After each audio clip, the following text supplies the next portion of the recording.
Good morning, everybody. I hope you had a lovely weekend. I wonder which story is under the story blanket today.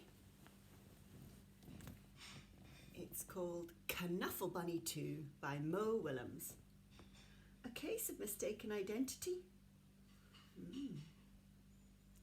And there's not really a blurb at the back. There's lots of reviews, but it does say Knuffle Bunny, a cautionary tale. So one name on the front, Willems, drew the pictures and wrote the words.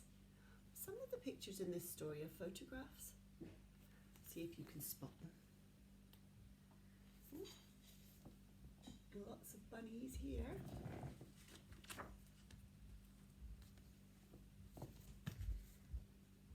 Knuffle Bunny 2.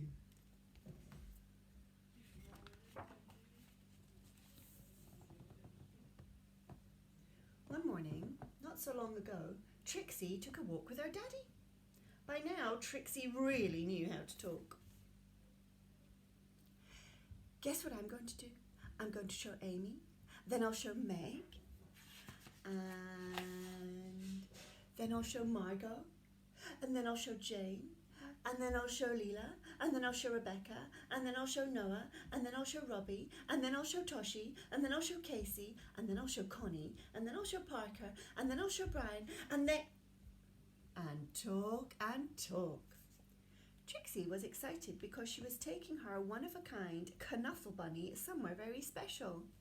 Come on! Oh, can you see where they're going? They're going to Trixie's school. In through the door, up the stairs, along the hall, and into the classroom. Trixie couldn't wait to show Knuffle Bunny to Miss Greengrove and all her classmates. But as her daddy was kissing her goodbye, Trixie saw Sonia.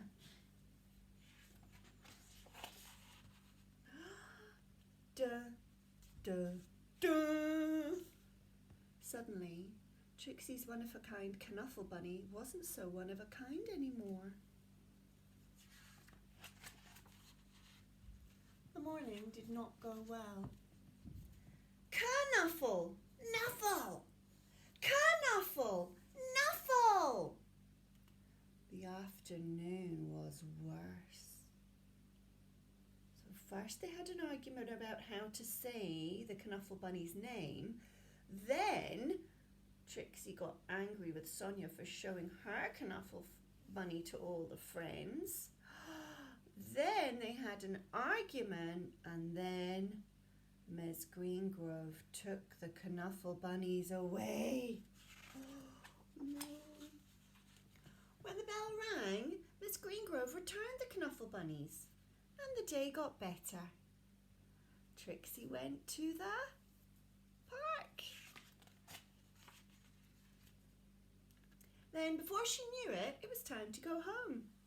Trixie ate her dinner, devoured her dessert, brushed her teeth, and tried to escape Mummy and Daddy robots from the planet Snurp.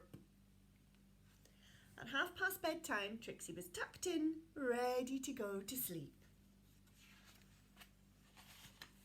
But a few hours later, something happened. She couldn't get to sleep. Trixie realised something. Do you know what she realised? Trixie marched into her Mummy and Daddy's room and said, "That is not my bunny." Trixie's daddy tried to explain what 2:30 a.m. meant. He asked, "Can we deal with this in the morning?" Trixie's daddy went to the phone. Trixie was not wanting to deal with it in the morning. Before he had even made it downstairs, ring, ba-ding, the phone rang. "We have your bunny," said a man's voice on the other end.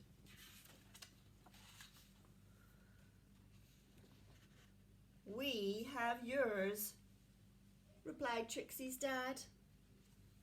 Arrangements were made. Trixie and her daddy rushed across the neighbourhood in the middle of the night. Wow, Trixie didn't want to be late. Look, there they are. If you look closely here, you can see Trixie and her daddy. And all the way across, you can see Sonia and her daddy. Trixie didn't want to be late, neither did Sonia. There was an exchange.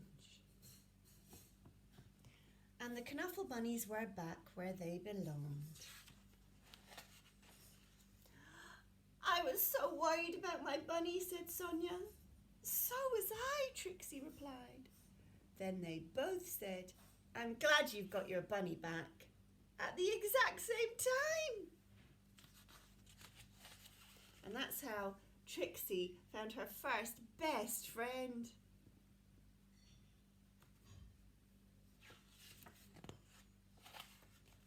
Epilogue. An epilogue is something that happens after the story is finished. Let's find what happens after the story is finished. The next morning, both Trixie and Sonia rushed to school. The daddies look a bit tired, don't they? The new best friends had a lot of catching up to do. Do you want to play with my Knuffle bunny? Yes. Do you want to play with mine? Oh no, think the dads. And that is the end.